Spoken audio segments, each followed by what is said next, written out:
India is a country where culture and tradition meet to protect the environment and some sort of traditions as well. Burning fires is also a reason for this terrible pollution that we have in Delhi. And on the other side, educated people are enjoying by burning this kind of a bonfires. How important is environmental responsibility as it is an increasing issue? As a human race, spoken so much about the progress that we have made, I think somewhere arrogance has crept into us. So that is absolutely beautiful, and I'm sure we'll feel the same way 20 years down the line. I hope you do. Thank you, sir.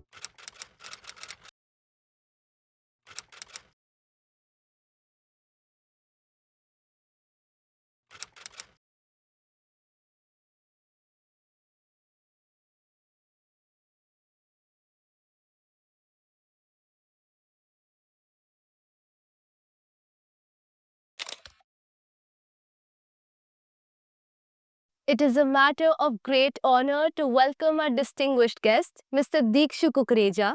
Sir, we are truly honored to have you with us today. Welcome to the podcast. Thank you. Before we begin, we would also like to share that our guest is an alumnus of Delhi Public School, Mathura Road. Coming back to the place where his journey first began must be truly special. Of course, it certainly is. But thank you for having me on this podcast. And it's such a pleasure to be with both of you. And importantly, back in the school where I spent 13 long years, right from nursery all the way to grade 12.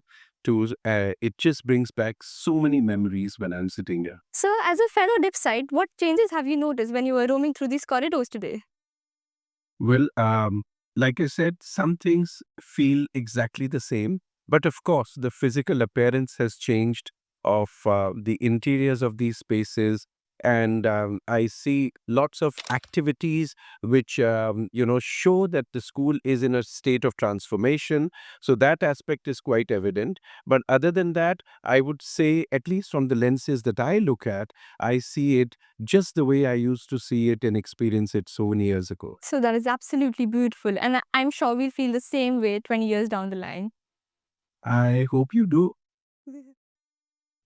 So from a diplomatic perspective, how important is environmental responsibility as it is an increasing issue in today's world? Look, that's a very good question. We all today, at least whether we care for our environment or not, but we are definitely facing the consequences of it.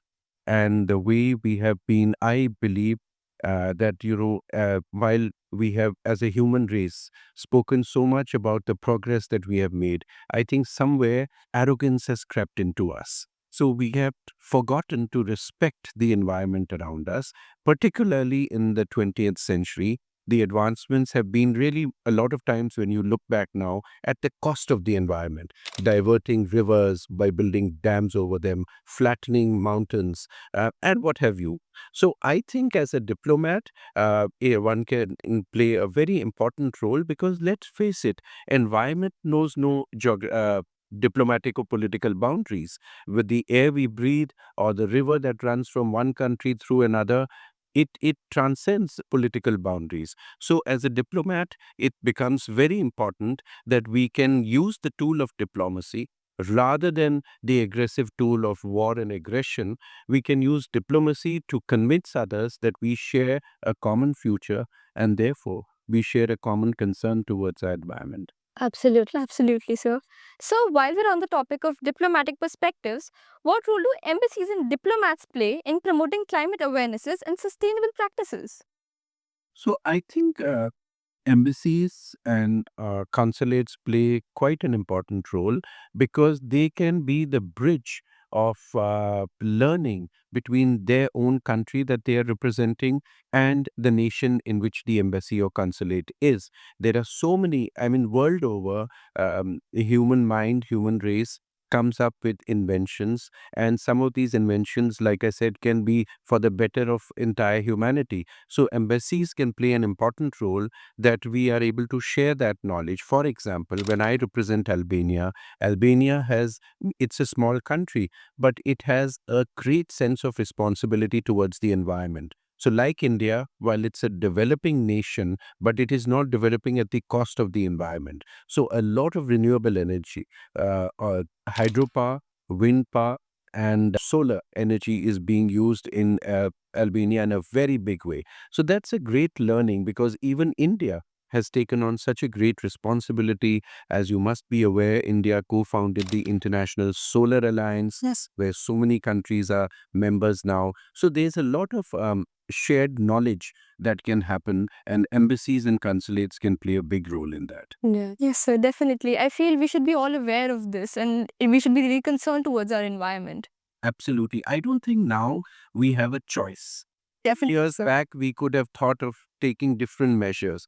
And I remember when I was in school, there used to be conversations about the earth getting warmer and what effect climate change will happen. But, people usually shrugged their shoulders and thought, oh, what can we do about it? Or how does it really matter?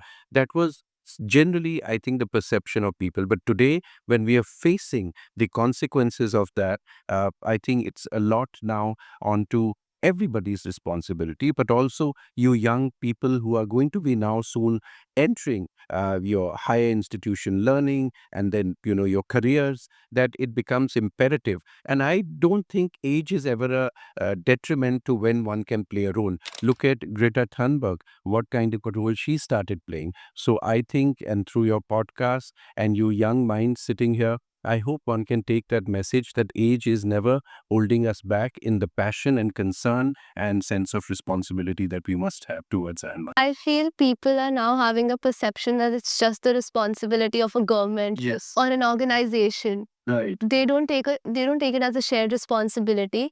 I feel like they need to take it more as a shared responsibility now towards the environment, towards its protection. No, absolutely. I mean, I can share this with you. Last evening, I was out for dinner at some friend's place, and I felt disappointed because there they had this big roaring bonfire going on. Now, on the one side, we are saying that, burning fires is also a reason for this terrible pollution that we have in Delhi. And on the other side, educated people are enjoying by burning this kind of a bonfire. So I think you are absolutely right. It's not, we have to go beyond that mindset, which is a very myopic, and I would even call it irresponsible mindset, that what, this is somebody else's problem to solve. Yeah. And that cannot happen.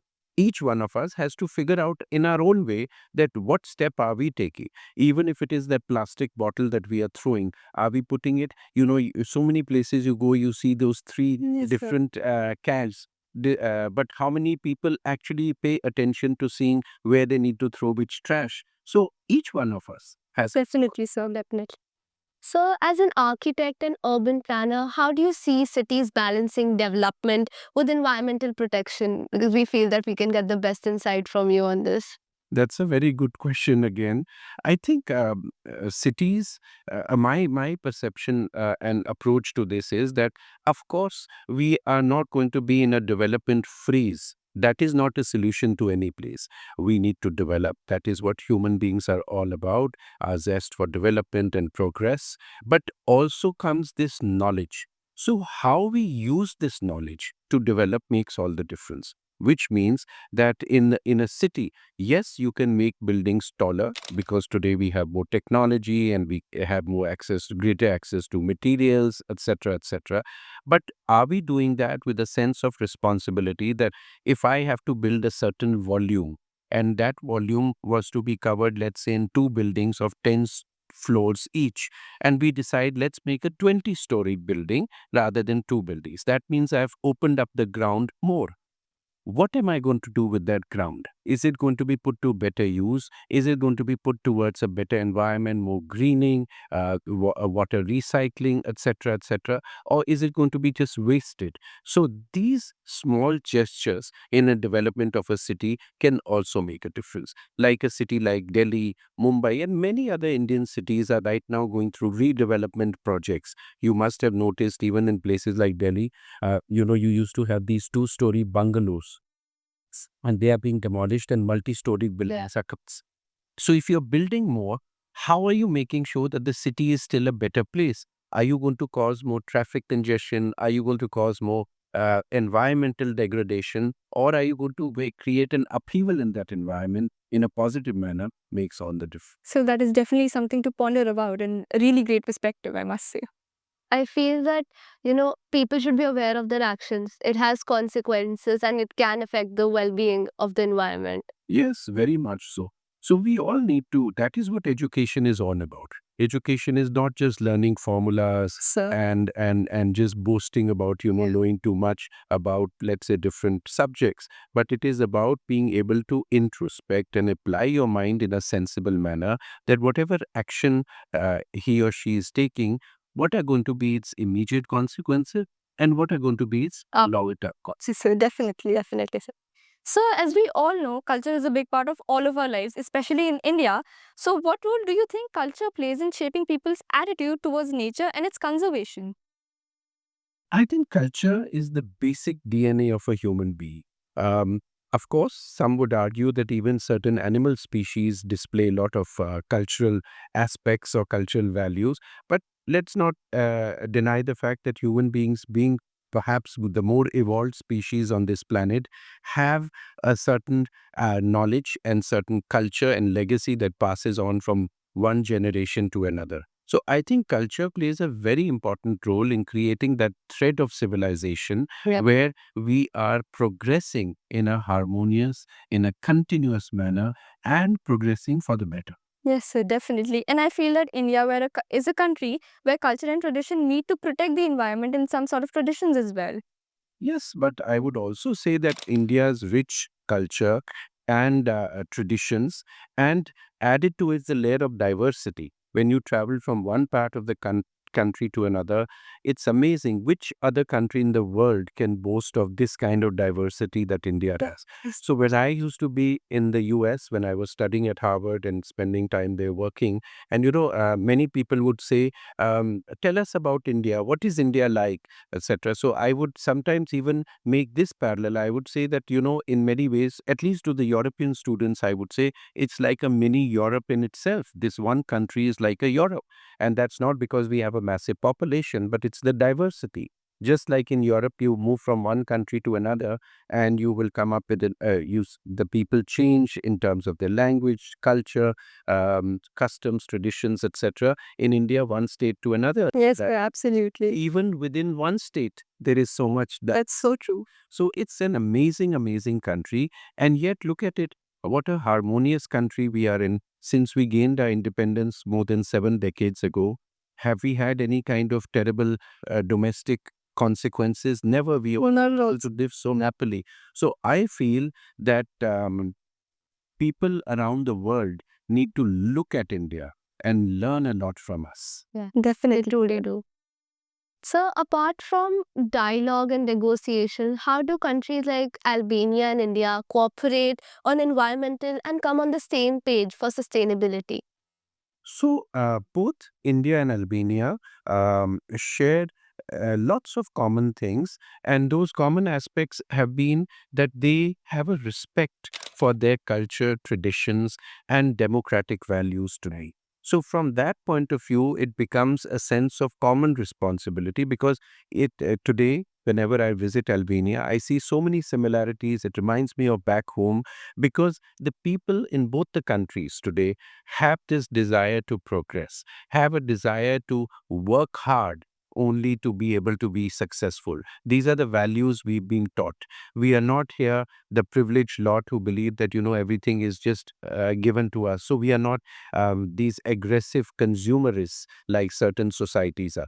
So in that sense, there are many, many common aspects between Albanian values and Indian values. And one of them also happens to be about the concern for the environment. And therefore, like I said earlier, the learnings that can transcend and the role that my consulate can play in sharing knowledge, in sharing those learnings, sharing those experiences is a big thing which is going on even as we speak to. Not just India and Albania, I feel all countries are facing environmental problems and they should come on the same page and cooperate for the better being of the world. No, absolutely. This is not a one country finding the solution. Absolutely. It's the world coming together that needs to start thinking about it. And the world needs to move beyond wars and aggressions to actually putting our great minds together to first address this issue, which has now become more serious than ever before in human civilization, that what are we doing with our planet?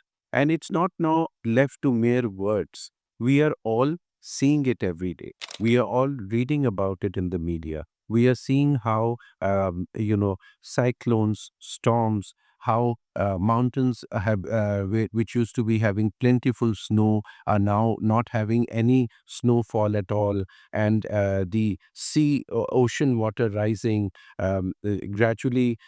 The islands are becoming a source of, not a source, but a point of threat for the civilization that is there. So innumerable aspects that are affecting us and our environment need to be very quickly taken care of. Absolutely. So I completely agree on this notion.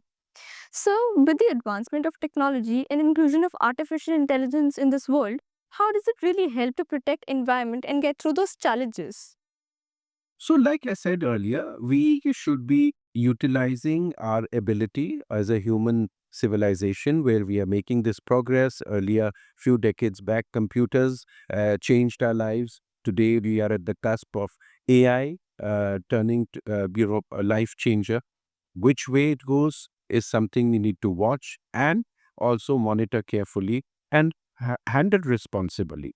So, whether AI becomes a destructive tool or it becomes a tool for our own progress is in our hands. And I think there is tremendous opportunity that AI has and also the power to transform. So now one of those can be how it's going to help us in solving our issues with environment. And every time we invent something or create something or bring in a new technology in this world, it is also then our responsibility to use it in a positive manner. So that's something I think governments around the world and different organizations need to think about it and pledge to society that they will use this more for our progress rather than a destructive. Yes, Absolutely. So I strongly agree with you because everything has its pros and cons. So it just depends on the way we use it. Yes, correct. Yeah, definitely. Absolutely. So now I have a question here. May I ask you? Definitely, for sure. Since you are the young generation who's going to be soon graduating from school in a year or two and will be the future destiny of our country and the world, I can see that you both already seem to have a lot of passion and concern towards the environment. But tell me, has a thought ever come to your mind that as an individual, what you can possibly do to make our environment better? So definitely, we should start with small steps. Environment protection starts from our homes, and we should be more aware about it instead of being ignorant to our current situation. So true, so true. You're right. First, the awareness comes, then The actions. I agree with you. The small steps we take can shape and change our world. Absolutely. Every small step. Every small step makes a change. So true. I'm so glad to hear that. Yeah. So, as we're talking about youth and youth being the future, what qualities do you think that young leaders should develop for a green future? You know, I would say for any future, green or blue, the quality that any young leader must have is empathy. We must remember that one aspect in a human being is that we need to be caring. We need to be concerned. We cannot become arrogant. I think arrogance has been, if we read in history, arrogance has been the cause of downfall of any uh, let's say government, any power, any king, any civilization. So it's important to have a quality of empathy. Yeah. And with that, that not only will we be able to make or take decisions as a young leader for our people, but those will also obviously reach the realm of environment. Yeah. Yes, sir, definitely. Definitely so. So, while we're on this topic, I would also like to ask what one advice would you give to students who wish to work in environmental fields and global service fields? I think that's a very good point. First of all, I think my first point to those students would be that you are choosing a very wise profession, because this is not something which is just there for the day or for a short period. If you enter the field of environment, it is going to be something which will not just be a very positive contribution you are making to society, but even your own personal growth as a professional seems to be having a bright future if you are in any if, field or associated with environmental awareness, environmental actions. So there is because this is now going to be something that we cannot be solved in a day, and it's going to be something that is going to be more and more a focus of people. Whether it's going to be governments, or it's going to be in the private sector, or it's going to be of consumer society driven societies, is going to be aspect that nobody can afford to ignore. So even as a profession, I would say you have a bright future if you are in a field. Yeah, definitely. So, if there is any one environmental message that you would like every student to remember, then what would it be? I would say just the way for each one of us equally, irrespective of which country we belong to or which religion we belong to. Or, this air is the same. What water we drink is the same. So nature and environment treats us equally. The same way we need to treat it with the utmost respect. It is not one of those things that has been handed down to us to be destroyed. It is each and every person's responsibility that we leave behind for the next generation a better environment, or at least an as good environment, certainly not a more depleted environment. Yes, so definitely. And we should really think about the future generations and how it would impact them if we deteriorate the environment even more. Yes, but this is words that I used to hear when I was sitting in that chair of yours, and I was a student here in DPS. But you know what?